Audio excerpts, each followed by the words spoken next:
I am Anna Seewald, and this is Authentic Parenting, a podcast about growing ourselves while raising our children. I'm a psychologist, educator, and parent coach. My mission is to end violence against children. Through my work and this podcast, I help parents break generational cycles of trauma, reconnect with their authentic selves, and raise emotionally healthy children. Together, we've built a global community of conscious parents who want something different for the next generation. Join us as we create a more peaceful, kind, and compassionate world.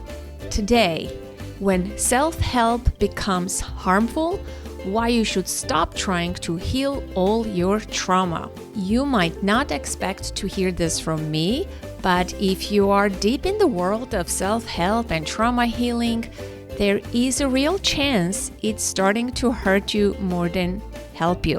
This conversation may shock you and really surprise you coming from me. I've spent over a decade in the self-development world hosting this podcast, interviewing hundreds of guests, and somewhere along the way, I began to see some truths and patterns. Now, I recorded this conversation several months ago. At the time, I felt really impassioned and strong about some of the things I say in this episode. And quite frankly, I have even forgotten what I have said in this podcast episode. I am joined by a former guest and a dear friend, Nina Manjandre. Nina is a yoga teacher, family constellations facilitator, author, and mom. Together we have done several episodes, and I really enjoy her insights and our conversations.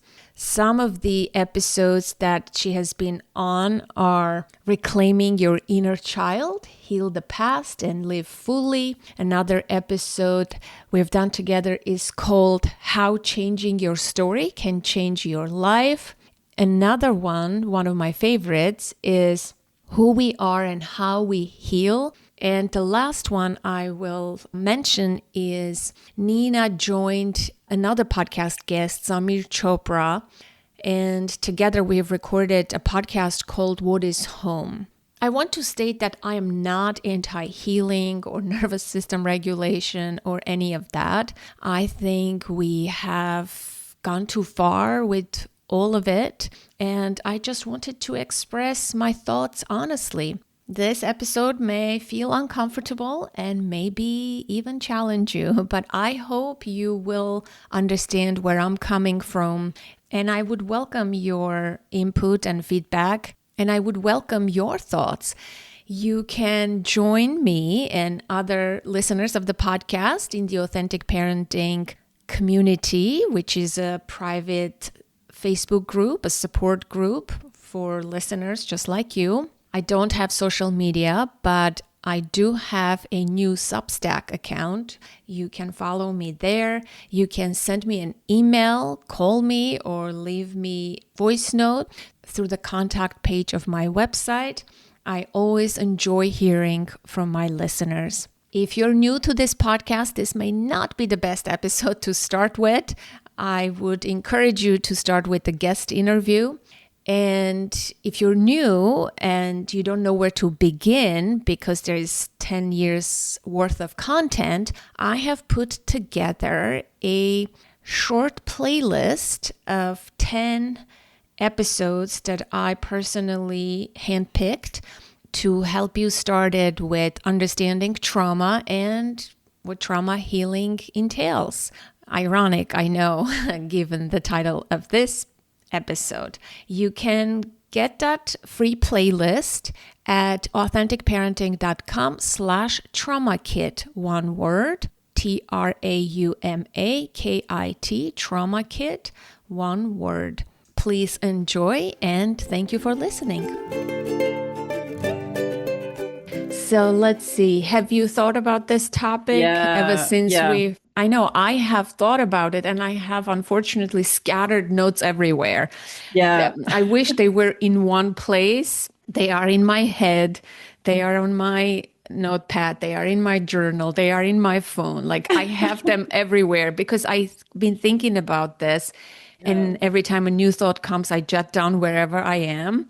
But I need to compile all of this in one place. And hopefully, our conversation will be give me this opportunity to pull all my thoughts and ideas and iron them out and hear myself speak out loud and with you and hear your thoughts and shape more of mine. I think Yeah. this is a good topic.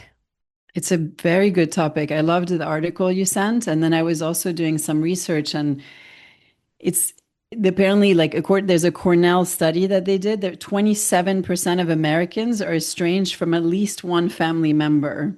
Wow. And then in Ohio State, they found like 26% of young adults are estranged from their fathers. So it seems to be the fathers more, interestingly, and then 6% from their mother. And in the UK, there's this researcher I found even rates as high as 50% of people have at least one family member that they're estranged from. Wow. I wonder, like, comparatively, this is now, what was the number, let's say 20 years ago, 30 years ago? I'm really curious about that. There must be something to dig and find out. Definitely, I think with this self-help movement has become more popularized and has gone wild, right? In the last, I don't know, 10 years, it's like running on steroids. I'm sure it was always there, right? Self-help, self-improvement. People have written books about all sorts of subjects. But it seems like these days, every young person, a 20-year-old, has whoever has Instagram or TikTok, they are teaching people how to heal your energy, how to regulate your nervous system. This nervous system regulation has gone wild. It seems like nobody knows what it is. Even the people who promote, oh, this is a tool to release your anger in 2 minutes. This is a tool to get unstuck from your past traumas. Like they have no idea what they're talking. If you ask that person, what's a nervous system? They probably wouldn't even know. And so, after doing this podcast for 10 years and I have interviewed, you know, authors, experts, non experts, self claimed gurus, energy healers, and woo woo. I've spoken to all sorts of people, and what I notice is I have become more skeptical, more non trusting, and not believing in anything anymore. And I'm like, wow, this is not a good place to be. But I wonder, like, where are you with that? You are in this world too, you know? I am skeptical, critical. I don't know who I trust, who I believe, and this is where I am now. I'm exactly in the same place. I think this is why we both felt so strongly to have this conversation.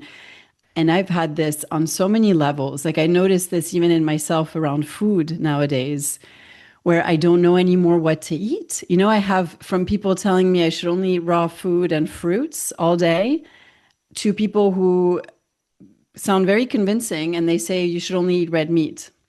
And both sides are as convincing and they're backing it up with as much research. And it's two complete polarities who are against each other and saying the other side is completely crazy and wrong. And so to address what you started with, I don't believe in the 60s or 50s we had generations or our parents, our grandparents, there was no language around narcissism, boundaries, emotional abuse, trauma, this vocabulary that now, like you said, we don't even really understand truly what these words mean. And they're being thrown around, and we're diagnosing other family members without even their consent, right? We're putting diagnosis on our parents, on our siblings, on our partners. And it's creating, I think it's accelerating estrangement before healing can even be attempted or conversation. And the other thing that I notice is that our generation and my generation and the younger generation, what I notice is sometimes a tendency to not want to be uncomfortable in a relationship because it's so much easier to grab your phone and be entertained and have that dopamine hit versus having a constructive argument. Sharing feelings is difficult. There's nothing more difficult than that. The discomfort of being in disagreement, of working through big or small topics. And I find that there's a tendency now to just want to cut off the person, whether, even in a friendship or at work, anything that's uncomfortable. It's very, in a way, capitalist. Let's change it. Let's throw it away and let's buy somebody new. Something new, someone new. Let's find another partner. Let's find another friend because this one is causing me to have uncomfortable feelings. Yeah, and to add to that, we're not only diagnosing and pathologizing others. I think the worst for me is we pathologized ourselves. What's wrong with me? Okay, I'm broken. Let me choose this path for healing. Let me embrace my feminine. Let me do this embodied work. There's so many avenues these days that pull your attention, and everything sounds so alluring and tempting. And when you read something, you're like, yeah, I feel this. I have this. I'm going to buy this product. I'm going to follow this guru, this so-called expert. So many people call themselves, nervous system specialists. Like, what is that? So I feel like this line has been blurred between experts and non-experts, and we don't know what's an expert. We blindly follow new folks who are saying, good sounding things, right? Mostly pathologizing.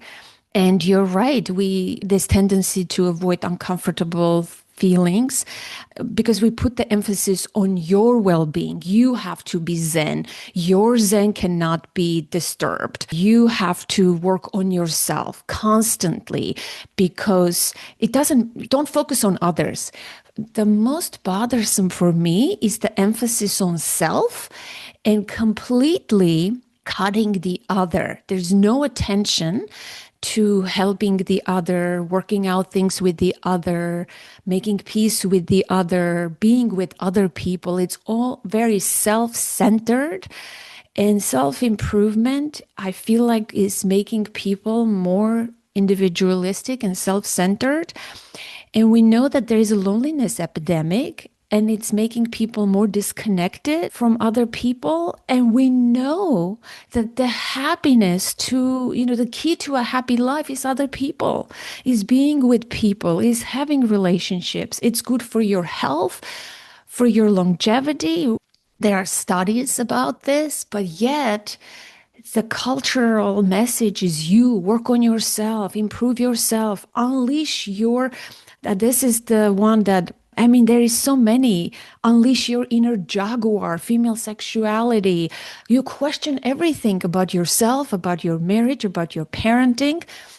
And of course, luckily, there is plethora of so-called specialists that you can choose from. There's a large menu. They're all conflicting, like you said. And you get more lost in this shitstorm, I guess. I hate to say it. And it's so painful to be part of and to watch it. And I don't know where this is going, you know? Yeah, There is a exactly. danger to self-help, harms even, because I see people question their relationships. They have quote unquote normal relationships, but because there is discomfort they want to avoid, or because they heard from some online guru that, this is how it's supposed to be. If your partner is not doing this, you haven't unleashed your inner jaguar or whatever. You question your marriage, you throw things that you had. Everything becomes disposable and meaningless, and people are searching for things anew. And it's so concerning. It's so concerning. That happens in the parenting world, in the relational world, in health, right? This is what's happening now. Yeah, absolutely. It's definitely very disconcerting. Just for a fun personal anecdote, fun, I don't know, but for many years I was teaching Kundalini yoga and, very much in that world. And a lot of things came out about the guru who taught it and sexual abuse and many, many levels of abuse that he and other people in that group. He used to very strongly say, he would always say, I remember this, I never met him in person, but these were videos we had to watch for our training. He said, never spend more than 3 days with your family. Wow. Because after that, you start to fall back into the negative patterns. And in that philosophy, in that way of life, it was very much about transcending your emotions. Like you feel angry, you feel afraid, do a kriya, do a meditation, rise above. Like emotions are not worth your time. And same thing with relationships. It was like drop your past, let go of your story, kind of move on. You have a higher destiny, you have a higher purpose. Don't waste your time with people who, it's always this image like they dull your energy, right? Because you're so radiant and perfect. And these negative people, with their real emotions, like they bring you down. So, don't waste your time with that. Like cut that off and you'll find new friends because these people are too low vibe, right? Their Yeah. vibration is not matching yours. So it's very convenient.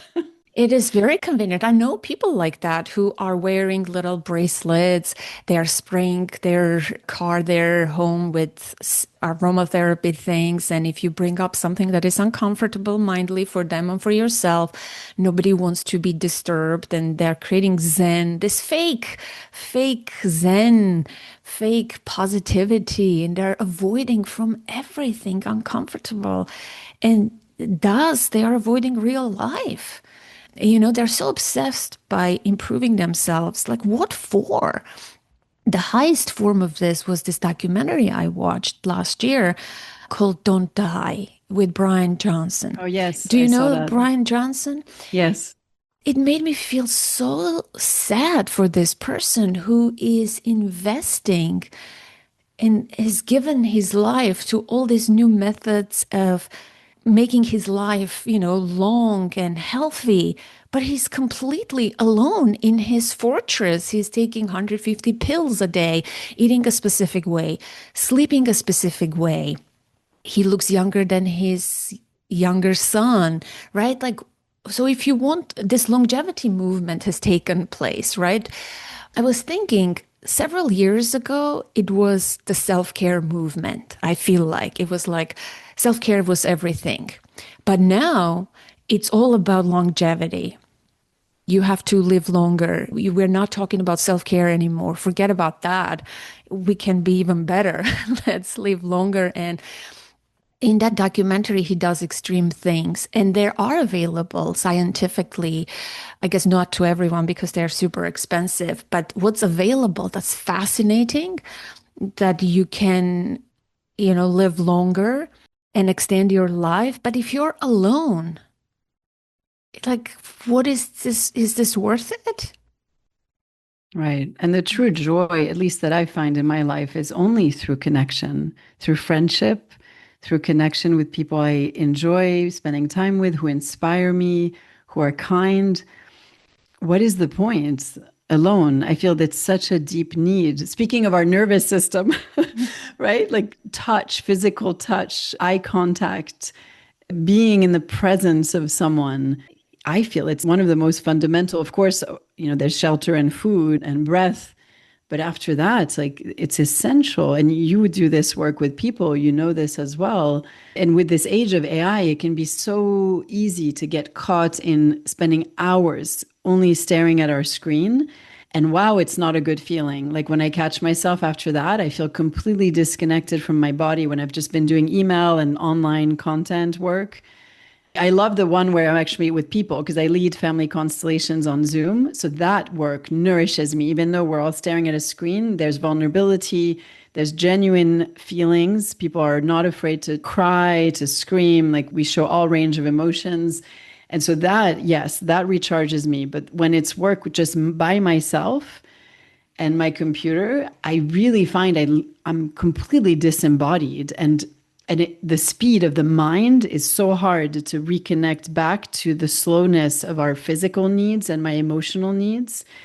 And so I think this is also the technology is contributing in a big way to this generation of people who are putting these labels on their parents, and also thinking that an external cutting off the contact is going to remedy something that really lives inside of them, right? So from a family constellation angle, and you as a therapist, when you do this work, you know that the voices of our parents, of our siblings, the inherited patterns of behavior, of belief systems, the stories of our lineages, they live inside of us. So of course I can delete somebody's phone number and cut off contact. But if I don't do the work to look within at my parts, my responsibility, and then doing that inner child work, again, it's another big word that can be completely overdone, completely overdone. So let's be careful here also with that. But it's more just about emotions, really. Even if we don't go to the inner child as a concept, we can just hold the tightness in us, the sadness, the tears, the rage. That's not going to disappear just because we cut off contact. And what I wanted to mention too is that there are some scenarios, of course, where it is legitimate. Like there are some very abusive family members where it's physically dangerous, like you cannot have contact. So that might be a period of time where this is valid and necessary. But this is not what Anna and I are trying to address in this conversation. We're really trying to address something where there isn't, severe abuse, right? Correct me if I'm wrong, Anna, but I think it's important to mention that because some of the listeners might say, well, my mom is not safe to be around my children or around me. So this is not. Yeah, I agree. That's what we're saying. But I think what I want to say is we need to normalize ordinary conflict, ordinary discomfort, and not pathologize everything and work on ourselves. Because there are harmful messages out there, right? One of them is cut contact, boundaries, put the boundary. Why? You're already alone, you're feeling broken, and now you cut contact that is important. Maybe it's flawed, maybe it's dysfunctional, but that's normal life, right? That's life. To have messy relationships, to work through conflict and go through discomfort and have uncomfortable feelings, but be with people, even if they are not what you hoped them to be. None of us are perfect. I feel like social media creates this, it pathologizes things, it makes everything extreme, and there is no gray area.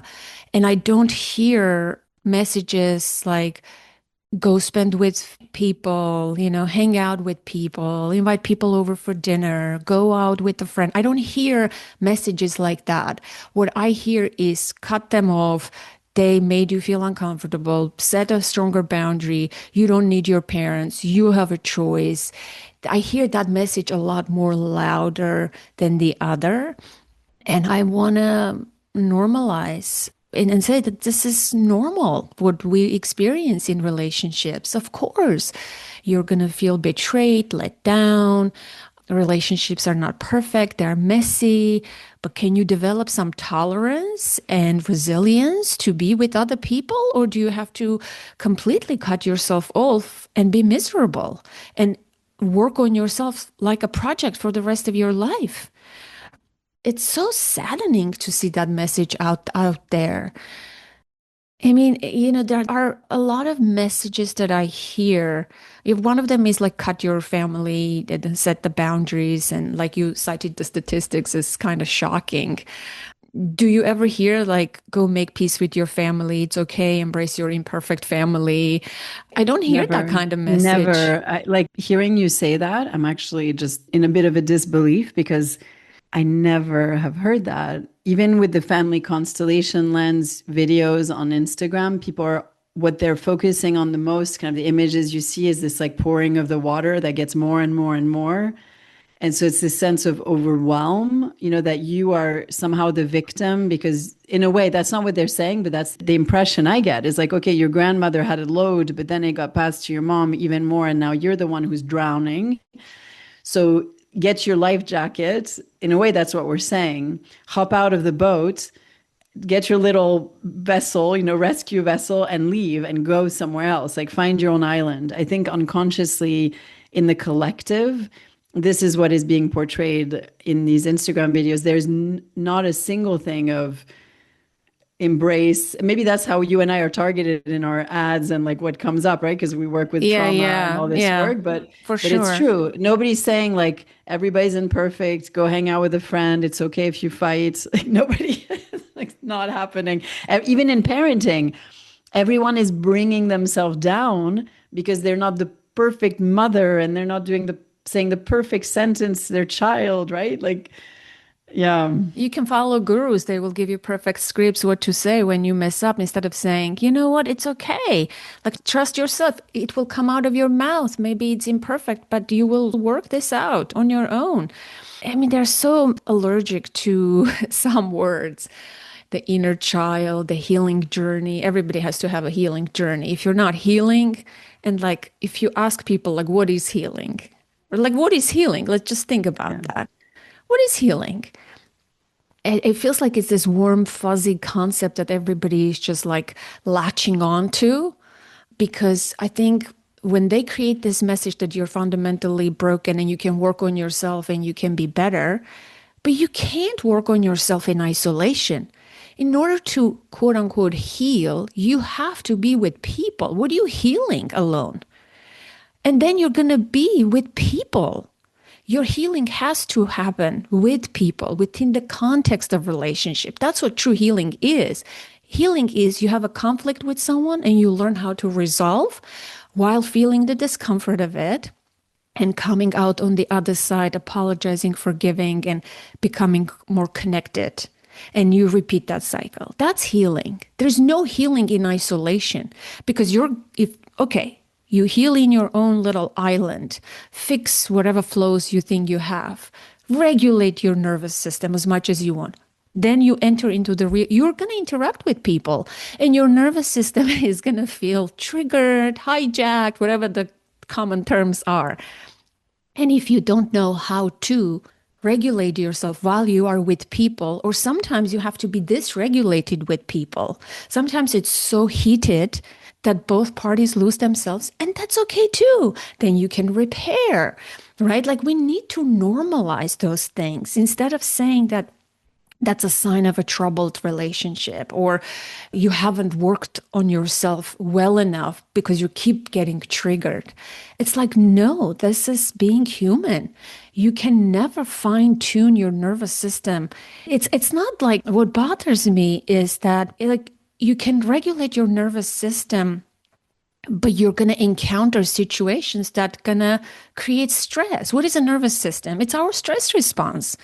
Stressors are coming from different angles, right? It can be relational, social, financial. It could be our thoughts, physical. It's so many stressors. And yes, your nervous system gets, you have a stress response. That's simply what it is.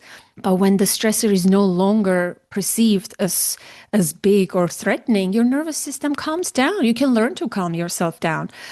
But you cannot heal your nervous system forever and then enter into the real world. Your nervous system is there so that there are always going to be stressors and you have to develop resiliency.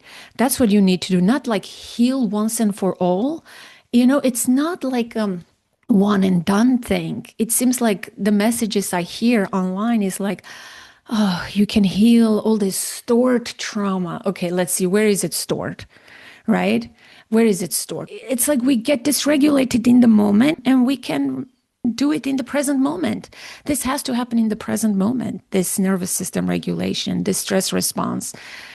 I feel like that's one thing that bothers me. You have to heal, and once you heal, then you'll be okay.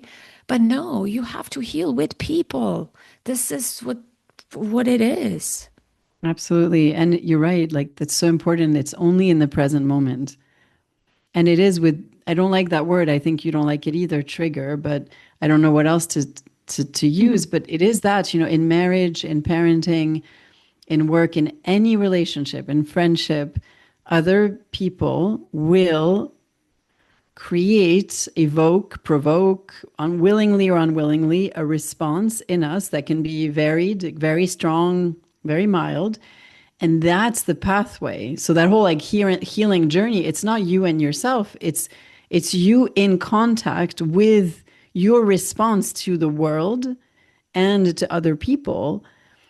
And then you fail over and over again. You lose it. You repair, like you said, which is so hard and something we have to learn how to do. It wasn't modeled for most of us, I would say.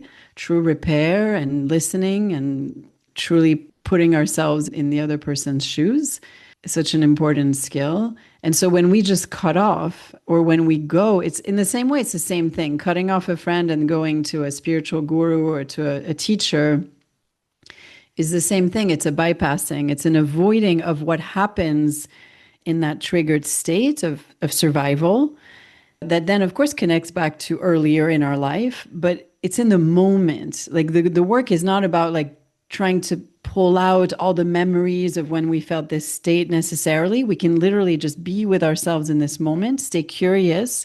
What's happening for me? What's happening for this other person?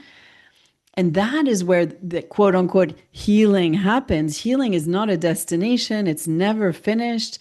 It's actually just the fact of being human and being in connection with others. We will always, like, I've been married like 26 years almost in this May. I mean, not married, but with my husband. We got married 15 years ago. And so we met when we were 18 years old. I'm now 44 years old. Just the amount, the triggers, the fight topics, the arguments, the disagreements, like they all evolve, they change. Like it's not as we go through different phases of our lives and we change as people, it's such work. Like marriage is not this like, Hollywood Disney thing at all. It's beautiful, but it's deep, deep work going into places that sometimes you'd rather not see in yourself. And so it's a practice for sure. And parenting, very similar for me. Like I've never felt as frustrated, as angry in my lifetime before I became a mom. Like I thought I was the most Zen person alive, and not at all. It's like once I had kids, I was like, that illusion just went out the window. And same thing in my friendships, like even every day, like every week, every month, every year of my life, I see different facets of myself. I'm brought to question things that I assumed were true. And I'm so grateful to be in these relationships because it Enriching. serves. It's Yeah, it's enriching. enriching. Exactly. It's Yes. enriching. And it's not because it's making me a more spiritual person. Like, no, it's just actually making me more human and more okay with my imperfection. I think what I see is, I mean, you can go on a meditation retreat, a yoga retreat, or whatever kind of retreat. It's all solo. What's being promoted is solo activities. Work on yourself, cut everyone else off of your life, and blah, blah, blah. That message is very loud and clear. And what's bothersome for me is that when someone triggers you or you had an argument or whether that's parenting, friendship or any other relationship, the message is always it's not them, it's you. You have to heal yourself. You have to regulate yourself. You have to work on yourself. It's like, no, it's them also. They said something rude. Yes, I got triggered, but it's both of us who need to work. It's not, it's like it makes you the victim, this message. It's not them, it's you. It's the worst message out there. It lets other people off the hook and it makes you feel like you have so much control over your thoughts and feelings and nervous system and everything, but you don't. Other people, yes, they can trigger you, but they can also hold space and provide empathy and give you a hug and say, I'm so sorry, and just cry with you and make things better. It's not only you. I think this is crazy making if we're saying it's you, like work on yourself. No, they are responsible sometimes too, because they said a shitty thing to you.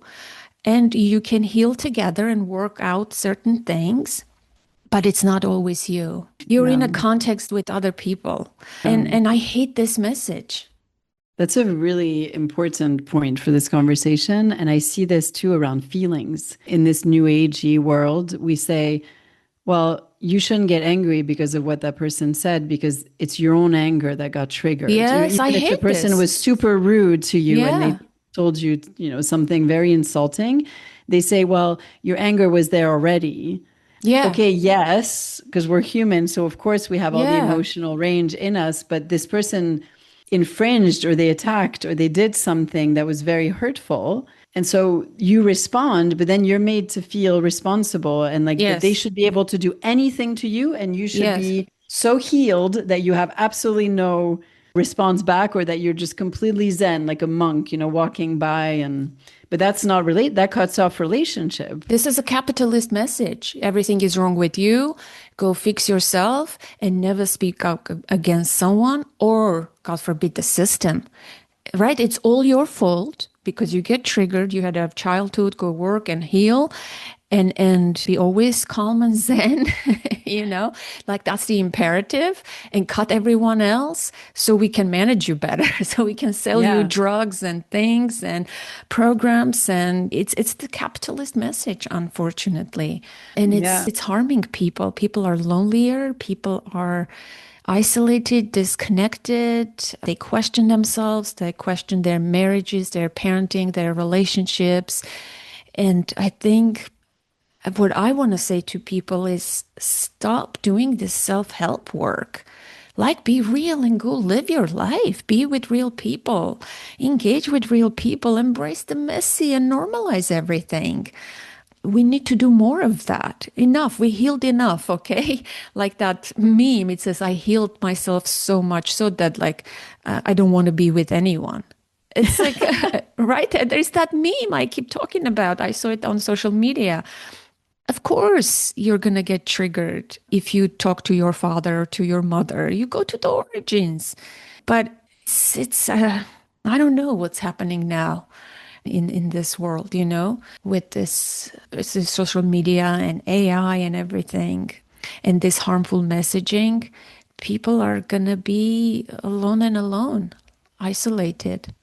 Instead, Yeah. like I want to shout out and say, guys, go outside, invite people to your home, hang out with people, host a dinner party, go to a dinner party, just invite people to watch a movie. Like it can be low stakes or high stakes. Yeah. Be with people. When Yeah. was the last time you were at someone's house? When was the last time you had people over in your house? When was the last time you attended an event where you hung out with people? I feel like that's not happening a lot. I do that in my life. Like I have a robust social life and I advocate for that. And sometimes when I talk about it, I feel like I'm boasting and I'm saying my way is the best way. But it's so important to have relationships because they nourish us, they give meaning to our life, they support us. We can open up, we can vent, our friends can offer that safe container, they can hold our hand. I mean, I remember after COVID, the first time we went out, when things opened up, when we went out with friends outside for dinner, and it felt so different when we were with people. It felt so good just to bounce and ideas off of each other, laugh about our collective experience, talk about food, what you like, what you don't like. It felt so good and real, that connection. And now with, internet and constant streaming of entertainment, people don't get out of their houses. They order food in, they don't see people. They're constantly, this is damaging.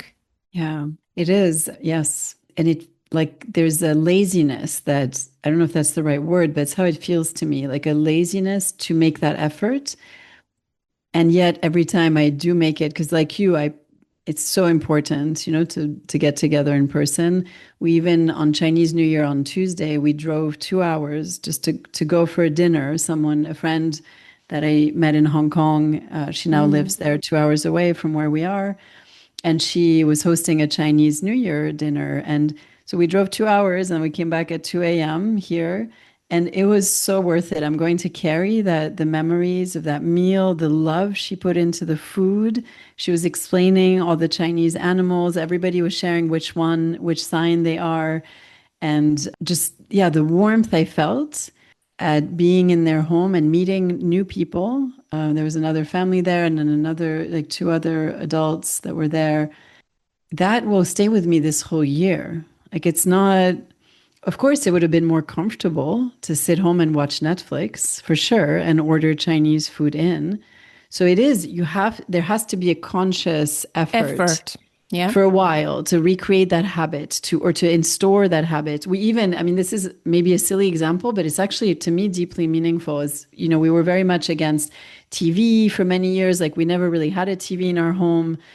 And now, the girls have iPads. They're 13 and 9, and we're we're pretty strict. We try to restrict it. And what I noticed is even on the days, so on the weekend when they're allowed to watch, each one of us is in our separate space in the apartment on a screen. And I was like, that's it, I'm done. So we bought a TV on Monday. And I'm so happy because we watched the Olympics. I made the girls, they're discovering a show that from the 90s that I used to watch, an adventure, like a team, whatever show, and it still exists now. And so and I hear the girls commenting, we're watching it together. We're getting up to get water. I hear them laugh. So of course, we're still watching a screen, but we are connecting. I sense them in the room. And it's different. Like to me, that is different than each one of us completely separate.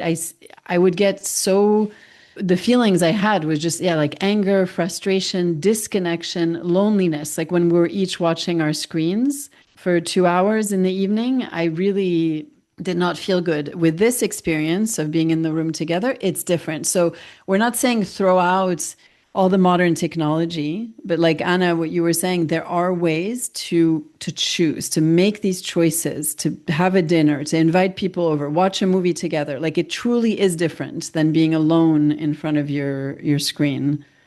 Yeah, it takes effort, but it's well worth it for you and for others. I host people here. I make dinner. I invite my friends, impromptu or planned.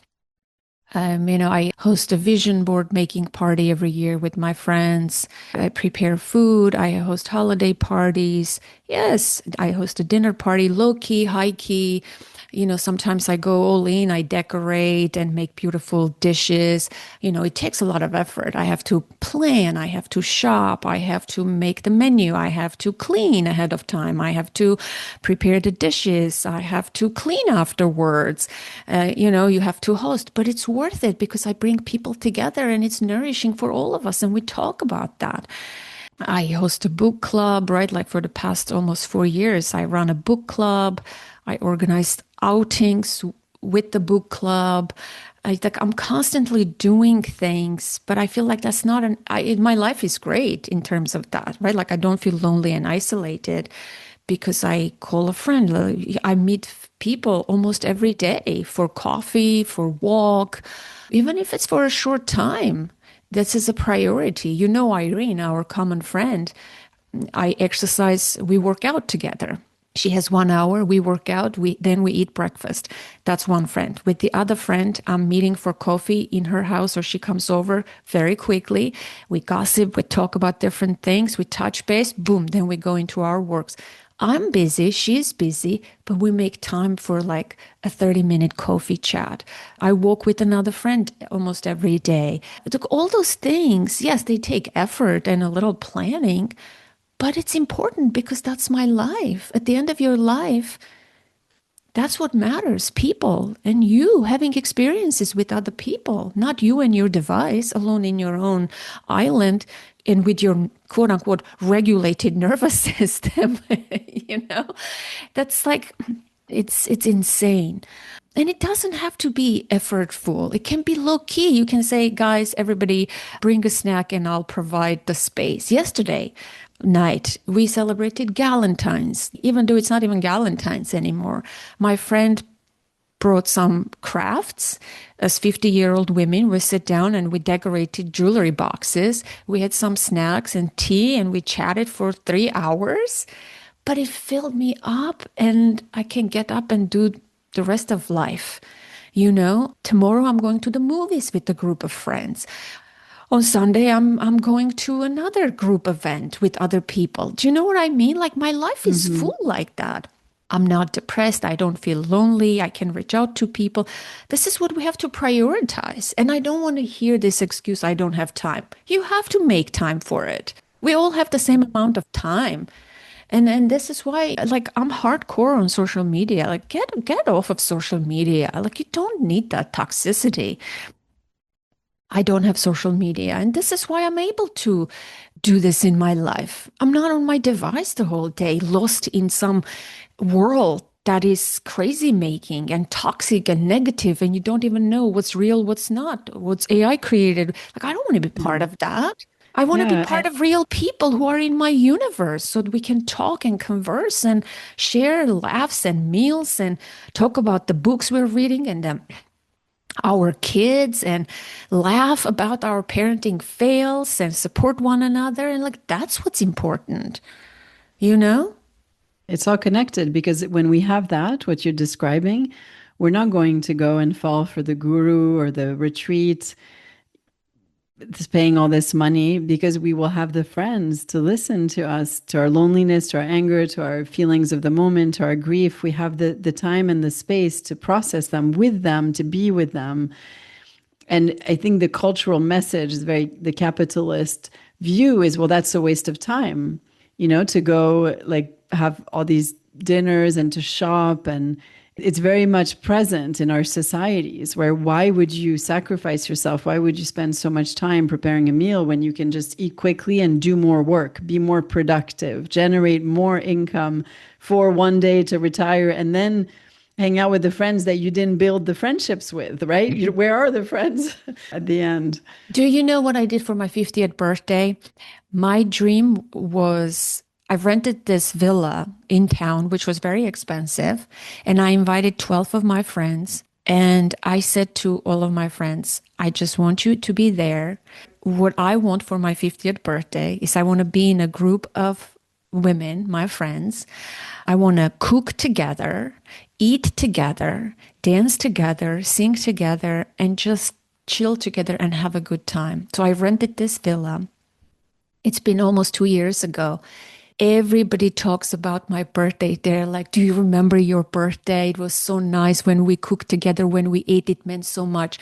So we all brought food and we stood in the kitchen. One was washing the vegetables, no one was directing anything. Women, we understood what needs to be done, how it needs to be done. I'm like, are you done with the knife? Can I use it? Yes. We prepared an amazing, like 5 course meal with amazing salads. And Irene was grilling outside and burning the chicken.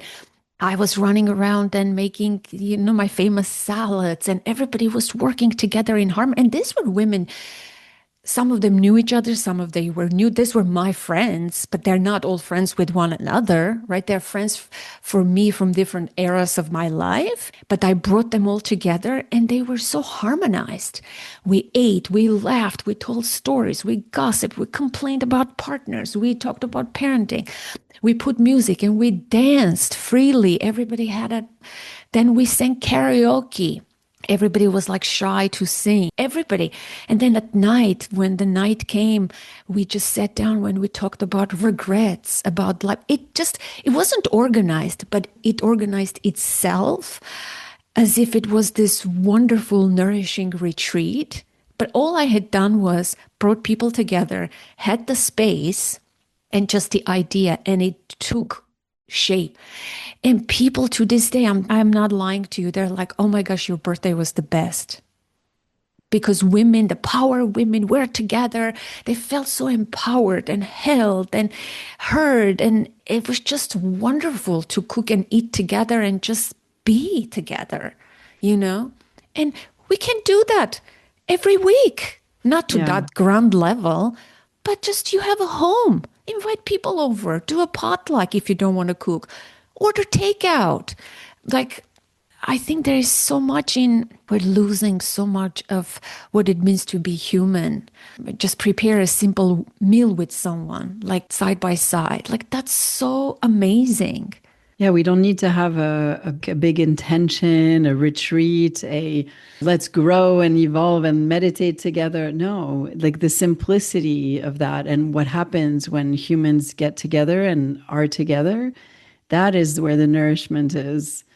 Yeah, your nervous system gets regulated. Believe me, you don't have to work on it as a task. You're not a project to work on yourself. Like that concept has to be thrown away. I'm sorry. Like I'm being very dramatic, but I think enough. We have worked on ourselves enough. Can we just go out into the wild and test our skills and our nervous systems? You know, Yeah, exactly. And share the it's, gift of who you are. yeah. With all the work that we've all been doing, those of you listening to this podcast, you've been doing work, you've been thinking about all these topics, questioning, learning. And can we trust that it's enough and that it's a gift for you to be with others? They receive, you receive, and that you're exactly enough as you are. You don't have to become better in order to receive from being with others and to contribute just simply by who you are, your presence, your energy, your meal, the way you cook the vegetables, the way you chop them, the song you're going to sing. Let's go back to this. This is how humans have been for thousands of years, right? Millennia. This is what is in our nervous system. Back to the nervous system. This is where we feel safe, where we feel at peace, where we feel inspired, is togetherness. And your friends will tell you directly. They will call on your BS. They will tell you you don't need to heal. They will tell you what you need to work on. They can, if they're really truly good friends, they will say this is that. When you did that, it didn't feel good. Like we need to embrace authentic relationships. That's what makes us human. And so I think, and I don't want to like add new topics. I've taken so many people that I held on a pedestal, people who I've had on this podcast as guests, I have taken them down for me because what I've learned about them or in social media or things like that, it's like the key to a successful life is other people. It's like you don't have to work on yourself. You don't have to fine tune anything, and you will never fix anything. Honestly, it's so your inner child will never be healed fully. Your healing will not be completed. Your all those things that are being sold to us as like finite projects or tasks, they're false, and you will never feel whole and complete. It's not going to work. You Yeah, came from you came from a you'll never specific not background. die, not Yeah. die, right? Like we will all die. I think it comes down to that too. It's like this Yeah. illusion of like, I'll live forever, I'll be healed, and I will somehow escape the human condition. Yeah. But it's not like we are not projects. Like let's stop working and fine-tuning ourselves. And let's embrace the messy human normal life, the ordinary things that give us joy and makes us more human. That's my message. I've been thinking about this so much. But there are harmful messages out there, right? Like cut your families. Do you want to say more about that? I feel like that's an important one. Yeah, I think some therapists are also afraid of encouraging people to look more deeply at their relationship with their parents. There can be a quick validation to like, oh yeah, cut them off. Or inadvertently, I think in the modern coaching therapeutic model, there can be a tendency to like blame the parents and say, oh, well, your father sounds like he's a narcissist and your mother sounds like she's emotionally abusive. And so therefore you should protect yourself. You should put a boundary. Just don't call them, don't go there. I don't think that's their intention, but I think it's because a lot of these coaches and therapists like are doing that themselves with their parents. And so we can like be pathologizing this without encouraging the client to look at the perspective of the society that their parents, their grandparents grew up in. Yeah, it's very imperfect. Yes.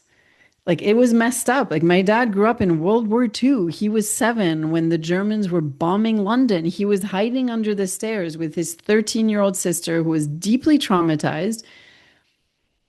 So he had, that impacted him. And then my mom had her own story. And so it's very important, I find, to kind of put ourselves in the shoes, at least in the work that my perspective of healing our relation, healing again, maybe not the right word, but accepting who our parents are and loving them for who they are is like putting ourselves in their shoes, literally seeing through their eyes. What was it like for them? And leaving our little perspective of what we know. So that I think is important. It doesn't mean that we have to, be abused in any way. And to have compassion, because most parents did their best. And they're like, I, as a mom, know clearly that there is so much that I couldn't give my kids. Like, I still can't. I never will be able to because of my own past, because of how I was raised. I'm an imperfect mother. I'm an imperfect wife. I'm an imperfect human being. And it will always be that way. When I was in my 20s, I thought, when I was following that whole Kundalini yoga path, I was trying to escape the feelings, the pain of my past, my childhood. I was trying to find this like perfect parent figure and somebody who would validate, like, yes, I can take you above being human. You're going to be different. And it's all BS. It didn't work. None of that worked. That's just, my perspective from the family constellation realm is that my mom's voice, my dad's voice, their journey, their path, whatever we want to call it. Like, it's so annoying how these words are so deeply ingrained in us, right? Like, I'm noticing it as we're talking. I will forever be marked by that, influenced by that. My parents have passed, just like yours, Anna. So we don't have the option, I've never had the desire to cut them off. But I know that it doesn't really change much because my mom has been dead since 2009. And each year I am working through things in our relationship still. And not that those are negative things, actually positive things too. Like, as if we are in dialogue, as if we are still resolving, receiving from each other, in connection with each other, being nourished. Sometimes I don't feel nourished, I'm angry. It's not like, and I do this work. And so just to say that, like, there is no perfection, there is no arrival. It's an everyday being human conversation. Yeah. I think this hyper focus on the self excludes the community and the support and others, whereas happiness lies in other people, right? Like, we know that it's not helping us. And when you hyper focus on yourself, certain parts of your brain get activated. But we know that that makes you more miserable.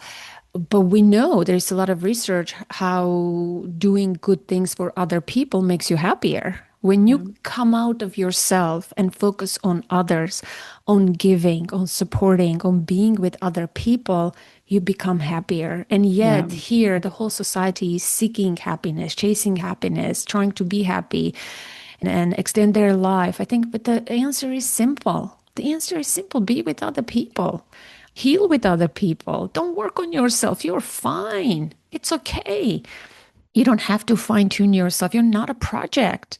I think we have to take a break from all of this. It's just too much. I mean, I was trying to write down harmful messages that we see that, like I'm allergic to or that bother me, like just the jargon, the words. And one of them is, the belief that you must love yourself before someone else will love you. This is so bad. This is so bad. It's again that the undertone is that isolating message. I want my listener to listen to this conversation and discern and say, you know what Anna and Nina are saying, like, I'm going to take this a little seriously and change my life, take a break from self-help, you know, unfollow some of the gurus so that I can listen to my own voice, and be with people. Try to increase your social time with other people and embrace the messy, embrace the normal, live a normal life, you know? And yes, you can love other people without loving yourself, and because other people will love you. And yes, all those things, let's not hyper focus on those things too much. These are destructive messages. And sometimes what my algorithms present me with is deceptively simple strategies to calm your nervous system, to heal your shame. There's a new expert on my feed. To heal your shame, deep rooted shame in 2 minutes, no 90 seconds. I'm like, oh my gosh, it never gets better. And by looking at her, I'm like, who is this person? Like, she's probably like in her 20s. What does she know about all of this? Right. And it's just, be a little skeptical. I am Yeah. a lot more, but you, listener, be a little more skeptical. Take a break and live your life. Be in your life with all of its beauty and richness and messiness and give to other people. Be with other people. That's what life is all about. You know? Do you know the Five Regrets of the Dying? Yes. That book? One, Yes. one of them is I wish I had more time with my friends, right? Yes. The other one is I wish I was more authentic in my life or with my feelings. I wish I didn't work so hard in my life, Yeah. right? Like all of those things. It's true. When would you ever regret spending time laughing, cooking, being with friends? Never. Even the fights, like even the arguments, you're not going to regret those moments because they are in connection. They make you grow and become more connected. Yeah. You know, they make you grow and look at yourself. And yes, other people will hold you accountable and you will change and grow and heal. Believe me, you don't need to heal in isolation. Get out of your island and go out there. You know, you're not an animal in a zoo. Go into the wilderness and live your life. You know, I think that's so limiting. That's so harmful, yet so alluring. Yes. So alluring. Yet Yeah. so alluring. I'm not This denying is, that. yeah. That's like so tempting. So tempting. But I want to raise awareness on those harmful messages that it's not you, it's not them, it's you. You can never be loved unless you love yourself. Discard all of this and start afresh, you know? Yeah. It's And go out beautiful. there with your unregulated nervous system. And your Yeah, nervous exactly. system will be regulated and dysregulated sometimes. You know, it's okay. It's okay. And your stored trauma, I don't know where it's stored. We don't know.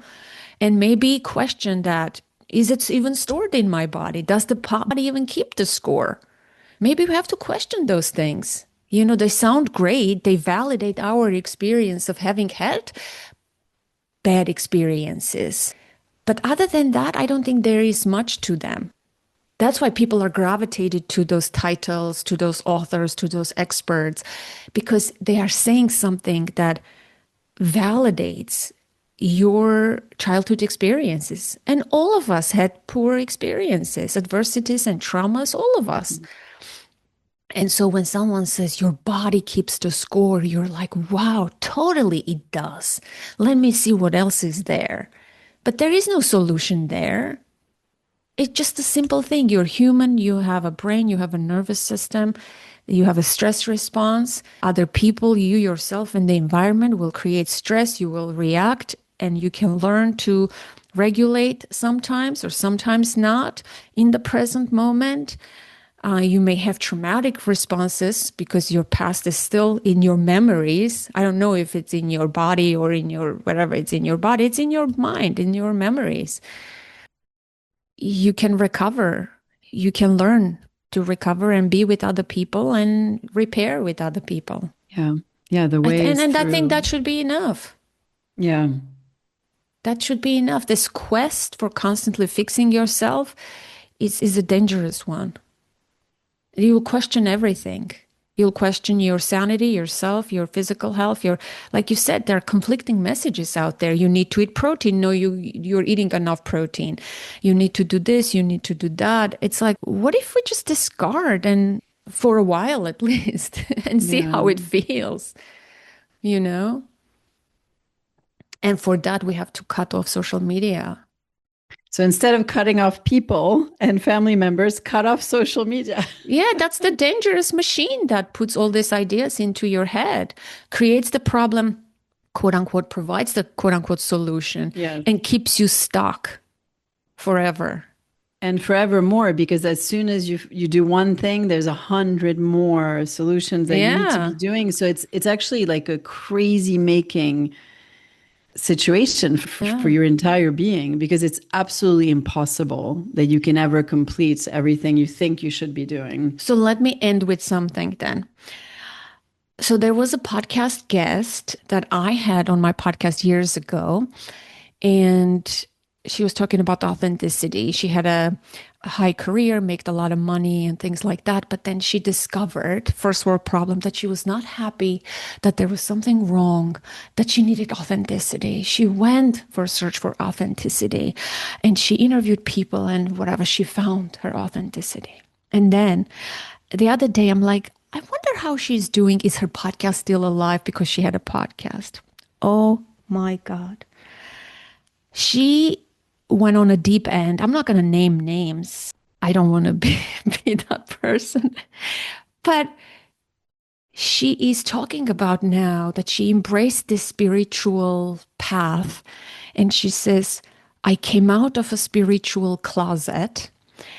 And what is Akashic record reading? I want to know what the heck that is. Now she's interviewing people who are showing living a spirit in the human world. What are the Akashic records and why this ancient tool matters today? And she's spreading this kind of BS now. And that's what the danger is. Now you have a platform. And now, like, I didn't, do you know what Akashic records are? Yeah. You do. Of course you do. I have zero Of idea what course I that. do. I'm like swimming in this stuff. You're in the woo-woo world. What is it? So it's this idea that there is like a library. You can imagine like a library with all of the information for all our lifetimes, right? All our incarnations, and that anybody can access it, with, and of course there's 100 different prayers and people teaching different methods to access it. And it's a way you're kind of channeling, right? So you're receiving information about your soul's purpose. And yeah, that's my understanding of it. Here is my take on it. Okay, just like when I thought I knew everything, all the energy healers and gurus who contact me every day, there's always that new thing out there that surprises me. Akashic records? Wow. I am stunned. There is always that next level thing, you know, that new shiny thing that you need in order to heal, in order. How about we don't need anything? How about we don't maybe need healing? Yeah. Yeah. What if we don't need anything at all? Yeah, I don't know. I'm just trying to create skepticism, Yeah. curiosity. I hope the listener will question more and stay away from toxic, isolating messages and drop into their life, be in their life, be with other people. That's what happiness is, and question the things that you see and read and hear, and maybe even on this podcast. Like I hosted so many people that I regret now that I provided a platform. Just recently, somebody contacted me. I'm like, oh my gosh, this is so great. I just want to interview them so that I can laugh at this BS. It was the description was even worse. Like, it's not like energy healing, it was some other healing thing. I'm like, wow, aren't these people even. I would be like, I wouldn't be okay promoting myself by those titles because that's BS. Like, what is it? You know? And it's just like they create brands, they sell books. Recently, Yeah. somebody pitched me and I interviewed them. And I don't know if I'm going to release that interview, but the things she was saying, I was sitting there and I was just want to challenge her and say, are you insane? What you're saying, like, is so damaging. There's a lot of power abuse, like whether people are aware of it or not. But this whole Yeah. message of being a healer, quote unquote, or a channel or whatever, or we have to be so careful Mm-hmm. because nobody heals anyone Yeah. else, right? Like Oh, the you're way I see landing it, to a different thing. Oh my it's a whole gosh. different topic. So this is, No, I no, mean, no, no. another conversation. No. You're it's saying something that I wanted to say. The self-healer thing is a whole another thing that I want to criticize. You're saying don't believe others who can heal you, but there is also this whole self-healer movement. which is also BS mostly, you know? But people who promote that, they make millions of dollars.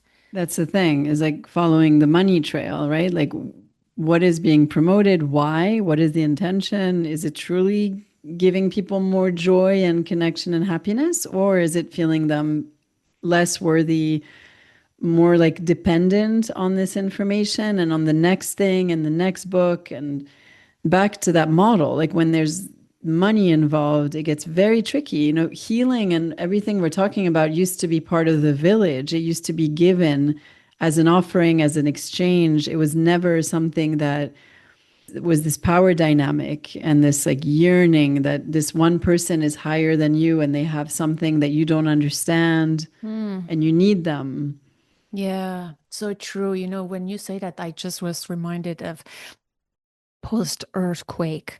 Post-earthquake, we were living in this temporary shelter, and it was like this little camp that they set up, and every family had their own little temporary shelter. And we had no electricity, no food, no heat. We just had little shelters, right? We had candles, that was our light source. And in the evenings, our neighbors would get together. I remember we'd come to my grandma's little shelter and we would be together and we would tell the story of the earthquake. Where were you when the earthquake happened? How about this? How about that?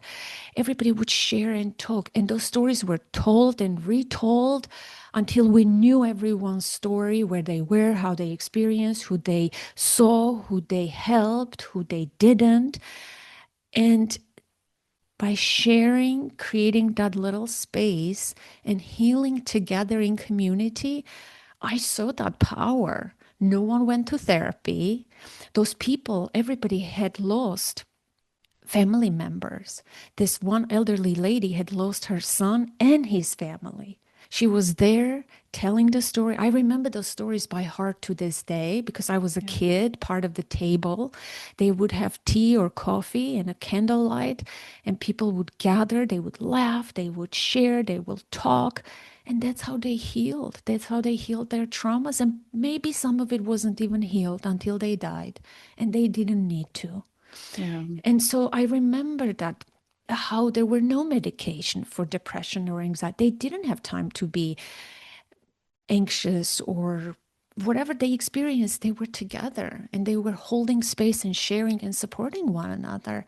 And that's how people healed.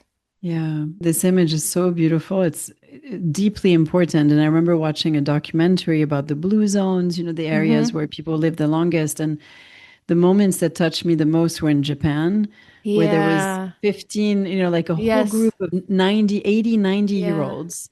And they would just always be together, like eating Yeah. together, Yeah. sharing stories.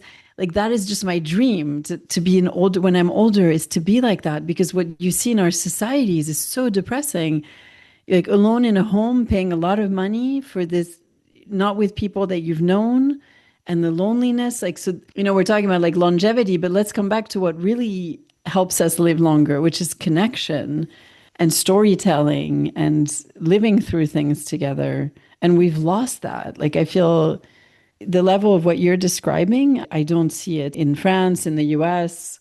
I know. I'm often reminded of those moments. They're so like vivid in my mind, those days that we had nothing but that togetherness and people just being imperfect and messy and supporting one another through their grief, through their pain, while the world around them was in complete shambles. It was awful, right? For years, life was not okay. But I remember that warm feeling, that togetherness, intimacy around that table and the candlelight. I think that that's what healing is all about. And we have Yeah, moved far from that and we hyper focused on the self in isolation. Yeah. absolutely. So, how Yeah. shall we end this episode? The hopeful message of what you were describing, that you can today make small changes. It doesn't, like 30 minutes coffee in person with someone, potlucks, doesn't have to be complicated, doesn't have to cost money. and that it gives back so much. Like, it's so important. It's almost, everybody, we're all with our to-do lists and our priority lists. What if you did the experiment? Let's say it could be a week, a month, 40 days, 2 months. Make this a priority and see what happens. Yeah, true. I would challenge people to do that. Well, thank you so much for joining me for this online little coffee date. I enjoy every moment of it. I value you. It's so wonderful to have you in my life. We have to do more of this deep conversations about things that we care about. Yeah, thank you, Anna. Thank you. That concludes today's conversation, my dear listener, and I hope you found this episode helpful and inspiring. Be sure to hit that follow button so you don't miss future episodes, and take a moment to leave a rating and review. It really helps others find the show. I would love to hear your thoughts and takeaways. Join the conversation in the Authentic Parenting Facebook group or visit the contact page at authenticparenting.com/contact to get in touch. Authentic Parenting is an ad-free show, and your donations is what makes this podcast possible. Support the show by visiting authenticparenting.com/support or becoming a patron at patreon.com.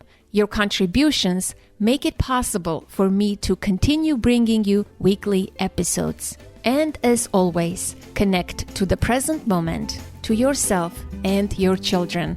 Until next week, I am Anna Seewald. Thank you so much for listening.